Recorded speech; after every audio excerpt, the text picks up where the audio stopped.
Okay, here what we're going to look at is some of the front end work that was done on the RV. As you can tell, a lot of the replacement stuff I used all Moog parts. Of course, any of you that's ever had any experience with these Class C's, obviously it's a Ford front end with a twin I-beam suspension. So it has a lot of issues, as we all know if you know anything about these things. Of course, there's a ton of bushings to deal with. And so we're going to look at some of that. I'm going to show you some of the stuff and some of the tools I use before we actually go under and look at the bushings. Now, one thing that's missing here is the axle pivot bushings. And of course, on a twin I-beam suspension, there's two big, huge axles, left and right. And they, of course, where they mount to the frame, they're bushings. And I did those sometimes back, and unfortunately, I tossed them. And I didn't keep the bushings for the video purposes, but we'll look at the actual bushings before we'll look at them when we look at the underneath of the truck. The other bushings that we've got, I kept all of them, so we have them. So what we have here are the remains of, these are the front sway bar bushings. And what you have here is you have a housing, of course what's left of the rubber basically set inside there, and then the sway bar went inside here.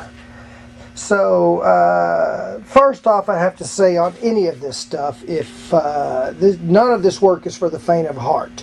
You've got to be pretty well knowledgeable in mechanics and just be able to deal with it, because everything deals with a lot of bolts, large bolts, a lot of parts, a lot of strength, a lot of tweaking, a lot of straining. So my first offer to you, if you're not up for that, do not take the challenge. Of course, the web has a lot of stuff on this on how to do it, great information, but at the end of the day, just understand, it takes a lot of strength, a lot of tweaking, a lot of large tools to do the jobs on the front end. And so, having said that, so here we go. Here's what we have left. I'm going to cover these individually. This is the sway bar bushing. So what you have here is you have this housing here that's pressed into the axle. Of course, then there's the rubber, what's left of it here, and then of course the sway bar goes in there. And so to replace this, it's quite a chore. First, you've got to get in here with a screwdriver, any tool you can find. I used a bunch of them. Some people talk about burning them out, but you've got to clear out enough of this rubber.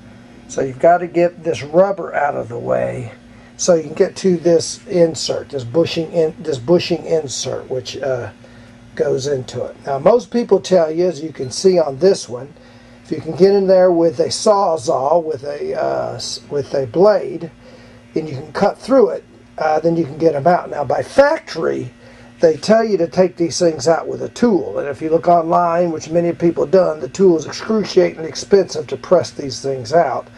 So you have to come up with some other ways. Most other ways people say, which works, which is what I've done here. I took a sawzall, obviously just sliced through it with a sawzall, and then was able to get into it with a punch and a cold chisel and beat it out. Now we'll see the other one I put it in. On the Moog, which we'll see here, the Moog, they do not use this housing. The Moog system that they have is this all comes out, and then the polyurethane or the poly bushing itself just presses right into the actual axle, the I-beam itself. You don't use this part here at all. So as you can see, this one was pretty cooperative. I cut it, it came out pretty clean. The other side, which is the driver's side, you can see was less cooperative. And so it took quite a bit of beating to get it out. The whole process to get these out, and again we'll look at the results of it underneath, about 2 hours to get these out and beat these out. They were, of course, these had never been changed, so they had been in 13 years in this RV, so they did not want to come easy. So that again is your sway bar bushings. We'll look at those underneath. Now the other thing I changed, which is a big issue, is the radius arm. Now you have the I-beams, which are the two big beams that go out to the wheels. Then of course to control the lateral motion, the back and forth motion, you have these big paddle looking things, which we'll look at in a few minutes. They're called radius arms, and where they attach to the frame, there's an entire set of bushings that go there. And these are the original bushings from Ford. As you can see here, these went on one side. Of course, there was a bolt. This went on the other side, like you can see here. Went on the other side. Of course, there's a washer on each side. These big washers went on it, and then there's a big bolt that went through it.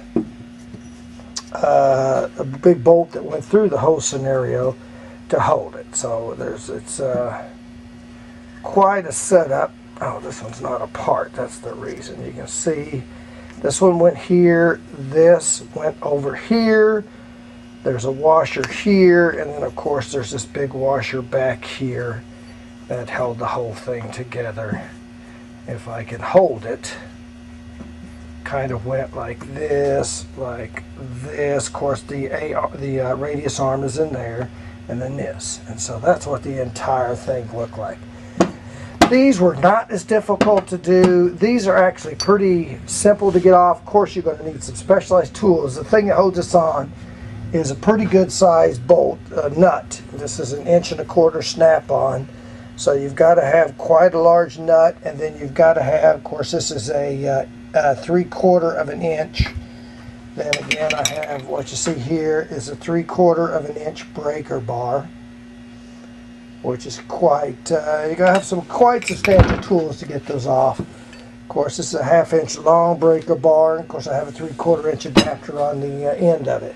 So to do the radius arms, you do have to have a pretty substantial tools, because it's a pretty large nut that you can see in a 1.5 inch, and then being able to have some long torque, and of course a lot of arm and a lot of back to go with it. So again, as I indicated, I don't have the axle, the axle pivot bushings, which we'll look at. I unfortunately threw those away.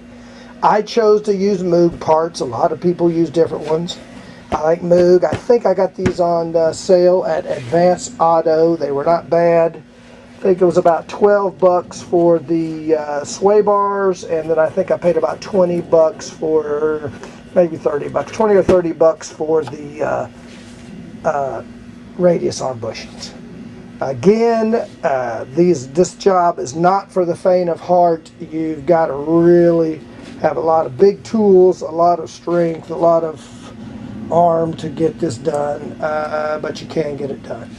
So having said that, let's do the video. We'll go underneath and we'll look at some things that were done underneath the RV. See you there.